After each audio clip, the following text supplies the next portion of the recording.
কি হয়েছে, তুমি রেগে আছো কেন? তুমি জমিটা আমার নামে না কিনে মার নামে কিনলে কেন? আরে মার নামে কিনিস তাই কি হয়েছে? মা তো আমার ছোটবেলাতে খাওয়াই পরে মানুষ করেছে, আমি তো মারে ভালোবাসি, তাই না? তাহলে 10 লাখ টাকার লোনটা আমার নামে নিলে কেন? আমি তো তোমারও ভালোবাসি, আমি তো তোমারও ছাড়তে পারবো না। এই যে তুমি ঝগড়া হলে কথা কথা বলো আমার ছেড়ে বাপের বাড়ি চলে যাবে। এখন তুমি যদি বাপের বাড়ি চলে যাও তাহলে কিন্তু 10 লাখ টাকা তোমার শোধ করতে হবে।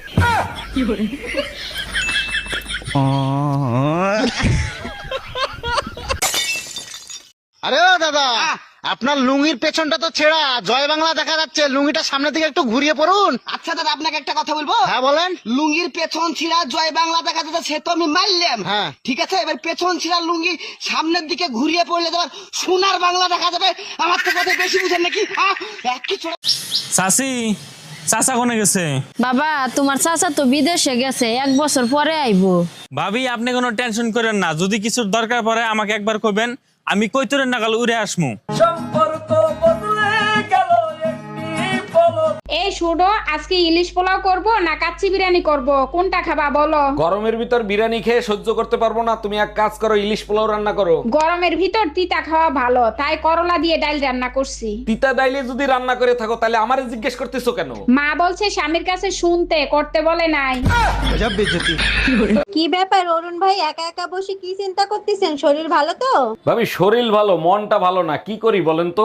যার জন্য মন খারাপ হয়েছে তার সাথে কথা বলেন, দেখবেন মন ঠিক হয়ে যাবে। কথা বলেও কোনো কাজ হচ্ছে না, ভাবিদের দেখলে নিজেকে কন্ট্রোল করতে পারি না, ভাবতেছি একটা ডাক্তার দেখাবো। অরুণ ভাই, এর জন্য ডাক্তার দেখানোর কোনো দরকার নেই। বিষয়টা আপনার বউকে জানাবো, সেই আপনার ট্রিটমেন্ট করে দিবে। ভালোবাসা দিবা।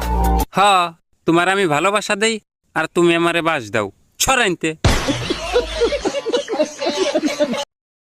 জামাই আর বউয়ের মধ্যে পার্থক্য কি জানেন? জানেন না? বউ জামাইকে ছাড়া কাউকে বিশ্বাস করে না। আচ্ছা। আর জামাই বউকে ছাড়া সবাইকে বিশ্বাস করে।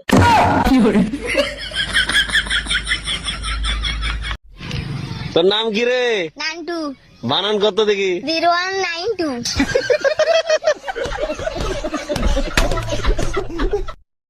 এই অনিল আমার কাছে টাকা পায়, বারবার করে ফোন করছে, বলে দাও তো আমি বাড়িতে নেই। হ্যালো। হ্যালো বৌদি, দাদা কোথায় গো?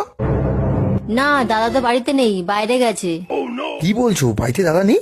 ইস, আমায় ডাকুনি কেন?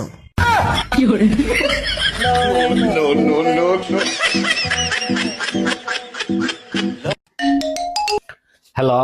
জানো বেবি, তোমার জন্য একটা সুসংবাদ আছে, শুনলে খুশিতে পাগল হয়ে যাবা। তোমারে বিয়ে করে আধা পাগল হয়ে বিদেশ পড়ে আছি, এখন কি ফুল পাগল বানাইতে চাও? আরে শোনো না, আমি না প্রেগনেন্ট, তুমি না বাবা হতে চলেছো।